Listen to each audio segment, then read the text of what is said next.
नमस्कार दोस्तों, good morning. आशा करते हैं सब अच्छे हैं। इस वीडियो में हम बात करेंगे मोस्ट इम्पोर्टेंट करंट अफेयर्स के बारे में। आप जो भी कॉम्पिटिटिव एग्ज़ाम आप दे रहे उस एग्ज़ाम के लिए ये वीडियो बहुत इम्पोर्टेंट है। चलिए हम देखेंगे आज का पहला question. Who inaugurated defence test facility in Noida, यानी कि जो डिफेंस टेस्ट जो फैसिलिटी होता है उनको किसने इनॉग्रेटेड किया है। ऑप्शन ए है अमित शाह, ऑप्शन बी है योगी आदित्यनाथ, ऑप्शन सी है पीएम मोदी, ऑप्शन डी है राजनाथ सिंह।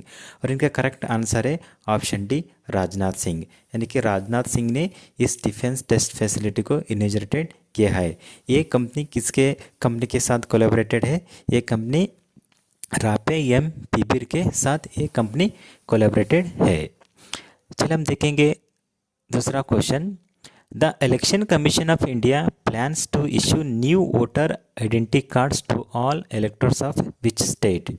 यानी कि अभी recently election commission of India ने प्लान किया है कि जो भी इलेक्टर्स हैं, मतलब जिनके पास वोटर आईडी कार्ड है, उनको नया वोटर आईडी कार्ड देने का प्लान किया है। वो किन के स्टेट को प्लान किया है? ऑप्शन ए है कर्नाटका, ऑप्शन बी है बिहार, ऑप्शन सी है दिल्ली, ऑप्शन डी है राजस्थान। और इनका करेक्ट आंसर है ऑप्शन बी, बिहार।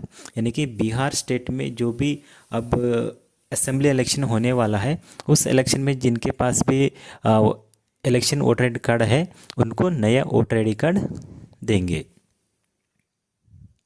चलिए हम देखेंगे तीसरा question. Which is the first Indian NGO organisation to get the honour of Ramon Magsaysay award. यानी कि जो भारत का वो कौन सा फर्स्ट एनजीओ ऑर्गेनाइजेशन है, इनको मिल रहा है Raman Magsaysay award 2025। Option A है एजुकेट गर्ल्स, ऑप्शन बी है हेल्पेज, ऑप्शन सी है प्रथम, ऑप्शन डी है अक्षय पात्रा।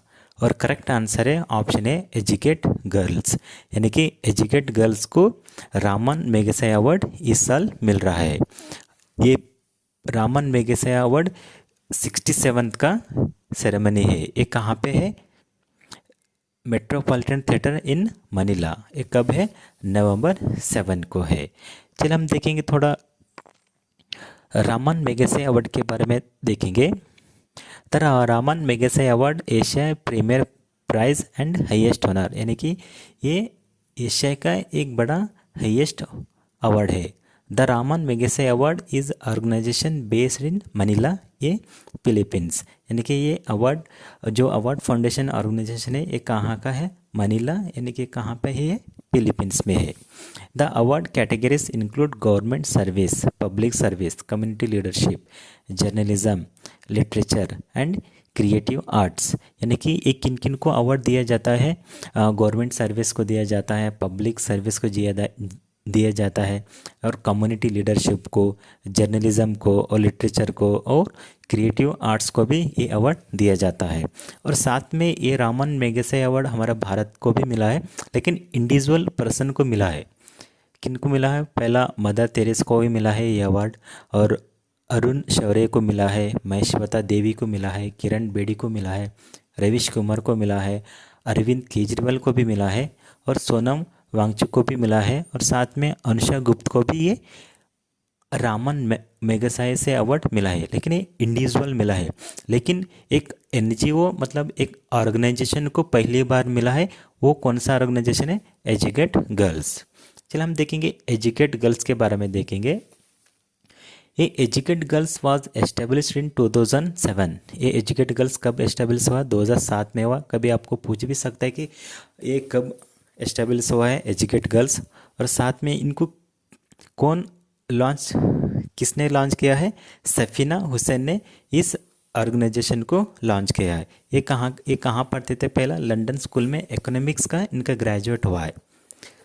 और साथ में ये एजुकेट गर्ल्स का क्या है? जो गर्ल्स को हो, जो पढ़ाई में वीक हो, फैमिली पुअर हो, उनको पढ़ाई में पैसा नहीं है, उनसा जो भी पुअर फैमिली को पढ़ाने में दिक्कत होगा, उस पुअर फैमिली में जो भी गर्ल्स है ना, उनको पढ़ाने के लिए ये एजुकेट गर्ल्स ऑर्गेनाइजेशन हेल्प करता है। और यहाँ से ये कहाँ से स्टार्ट हुआ है? Starting out in Rajasthan. यानी कि पहली बार इनका जो एस्टेब्लिश हुआ था जो लड़की को पढ़ाने का, राजस्थान से ये स्टार्ट हुआ है। और साथ में Ramon Magsaysay award NGO organisation Educate Girls को मिला है, लेकिन साथ में इंडिविजुअल पर्सन को भी ये अवार्ड मिला है। किनको मिला है? Shahina Ali from the Maldives for her environmental work, यानी कि जो शाहिना अली, इनको भी ये अवार्ड मिला है कि किसके बारे में? एनवायरमेंटल वर्क करने के लिए इनको ये भी अवार्ड मिला है। और साथ में फ्लेविना एंटोनिया एल विलेनर को भी ये अवार्ड मिला है। ये किसके लिए मिला है?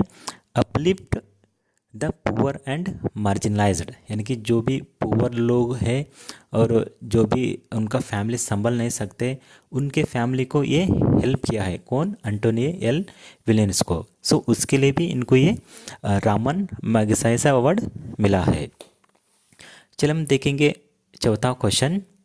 Department of post suspends all postal services to which country, यानी कि रिसेंटली इंडियन जो पोस्ट है ना, तो एक कंट्री को पूरा पोस्टल की तरफ से क्या क्या जाता है वो सब पोस्टल सर्विसेज को इंडिया ने सस्पेंड किया है। वो किन देश को सस्पेंड किया है? ऑप्शन ए है चीना, ऑप्शन बी है जापान, ऑप्शन सी है यूएसए, ऑप्शन डी है भूटान। और इनका करेक्ट आंसर है ऑप्शन सी यूएसए, यानी कि यूएसए को जो पोस्टल सर्विस से जाता है, पोस्टल आर्टिकल्स हुआ, इंक्लूडिंग लेटर्स हुआ और डॉक्यूमेंट्स, जो भी जाता है यहाँ से, जो पोस्टल इंडिया ने सस्पेंड किया है। मतलब पोस्टल की तरफ से इंडिया से कोई भी पोस्टल अमेरिका को नहीं जाता है। चलो हम देखेंगे पांचवा क्वेश्चन।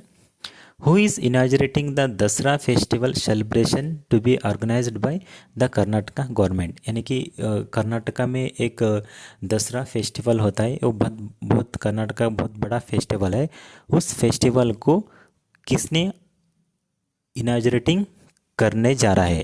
ऑप्शन ए है अमित शाह, ऑप्शन बी है राजनाथ सिंह, ऑप्शन सी है अरविंद केजरीवाल, ऑप्शन डी है बानो मुश्ताक। और इनका करेक्ट आंसर है ऑप्शन डी बानो मुश्ताक, यानी कि बानो मुश्ताक ने जो कर्नाटका में दो दसरा फेस्टिवल अभी चलेगा, उनको इनॉग्रेशन करने जा रहे हैं। और ये किस लिए ये न्यूज़ में है? ये इंटरनेशनल बुकर प्राइज़ विनर है बानो मुश्ताक। इस साल का international Booker prize winner Bano Mushtaq है। ये कहाँ का है? कर्नाटका का है। इसलिए जो फेस्टिवल हो रहा है दसरा, उनको इनॉग्रेट करने के लिए गवर्नमेंट ने अनाउंसमेंट किया है। चल हम देखेंगे छठा question. Satwik Sairaj and Rankireddy and Chirag Shetty settled for a which medal at the BWF world championship, यानी कि अभी चल रहा है BWF वर्ल्ड चैम्पियनशिप, उसमें सात्विक और चिराग कौन सा मेडल जीते हैं? यानी कि ये डबल बैडमिंटन है, उनको इन दोनों को कौन सा मेडल मिला है? ऑप्शन ए है गोल्ड मेडल, ऑप्शन बी है ब्रॉन्ज मेडल, ऑप्शन सी है सिल्वर मेडल, ऑप्शन डी है फोर्थ प्लेस। और करेक्ट आंसर है ऑप्शन बी ब्रॉन्ज मेडल, यानी कि इन दोनों को ब्रॉन्ज मेडल मिला है। डबल्स में इनको ब्रॉन्ज मेडल मिला है। ये Satwik Chirag won bronze medal at world championship badminton में। और ये सेमीफाइनल में हारे, किनके साथ हारे? Chen Boyang and Liu Yi of China के खिलाफ ये दोनों उस सेमीफाइनल में हारे। इसके लिए इनको ब्रॉन्ज मेडल मिला है। चल हम देखेंगे सातवां question. G Venkataraman appointed as director general of police DGP of which state, अभी फिलहाल इनको DGP अपॉइंट किया गया है। इन कौन सा स्टेट का DGP इनका अपॉइंटमेंट हुआ है? ऑप्शन ए है तेलंगाना, ऑप्शन बी है कर्नाटका, ऑप्शन सी है गुजरात, ऑप्शन डी है तमिलनाडु। और करेक्ट आंसर है ऑप्शन डी तमिलनाडु, यानी कि तमिलनाडु गवर्नमेंट ने इनको जी वेंकटरामन को स्टेट का DGP अपॉइंटमेंट किया है। और ये जी वेंकटरामन ये क्या है? 1994 का IPS ऑफिसर है। ये कहाँ का है? नागापट्टिनम का है। चलो हम देखेंगे इस 1 सितंबर का last question. Which dial number emergency response support system union home minister Amit Shah launched in Gujarat, यानी कि रिसेंटली अमित शाह ने एक इमरजेंसी नंबर लॉन्च किया है गुजरात में वो कौन सा नंबर है? ऑप्शन ये है 112, ऑप्शन बी है 113, ऑप्शन सी है 114, ऑप्शन डी है 110 और करेक्ट आंसर है ऑप्शन ए 112 यानी कि 112 एक dial number emergency number Amit Shah ने लॉन्च किया है। ये किसके लिए लॉन्च किया है? जो भी इम्पोर्टेंट स्टेप्स टुवर्ड्स मतलब जो भी इमरजेंसी रहेगा किनको भी उनके लिए एक एक ये नंबर डायल किए तो उनको हेल्प मिलेगा। अभी हम पहले देखते थे कि फायर के लिए एक नंबर 101 और पुलिस के लिए 100, वो लोगों को ना बहुत कंफ्यूज हो जाता था। तो वो कंफ्यूज निकालने के लिए क्या करें, ओनली एक नंबर 112 को डायल नंबर किया तो उनको ऑप्शन मिला है कि आपको फायर को कनेक्ट करना है और पुलिस को कनेक्ट करना है, हॉस्पिटल को कनेक्ट करना है और इमरजेंसी हॉस्पिटल को कनेक्ट करना है, एक्सीडेंट को जो भी हो, ये एक ही नंबर से ही उनको कनेक्ट मिल जाता है। सो इनको किसने कौन सा नंबर है ये 112। ये थे आज के इम्पोर्टेंट क्वेश्चंस। आशा करते हैं सब आपको समझ में आया होगा। ये बहुत इम्पोर्टेंट क्वेश्चंस हैं और साथ में अगला दिन भी हम इम्पोर्टेंट क्वेश्चंस लेके आएंगे। इसी तरह आप बने रहिए। आपको जो भी आप कॉम्पिटिटिव एग्ज़ाम आप दे रहे उस एग्ज़ाम के लिए बहुत इम्पोर्टेंट है। जो भी स्टेट एग्ज़ाम भी हो और रेलवे का हो, एसएससी हो, बैंकिंग हो, जो भी आप उस एग्ज़ाम में एक करंट अफेयर्स रहता है, उस करंट अफेयर्स का भी बहुत इम्पोर्टेंट रहता है। तो सब पढ़िए, ये वीडियोस आपको बहुत हेल्पफुल रहेगा।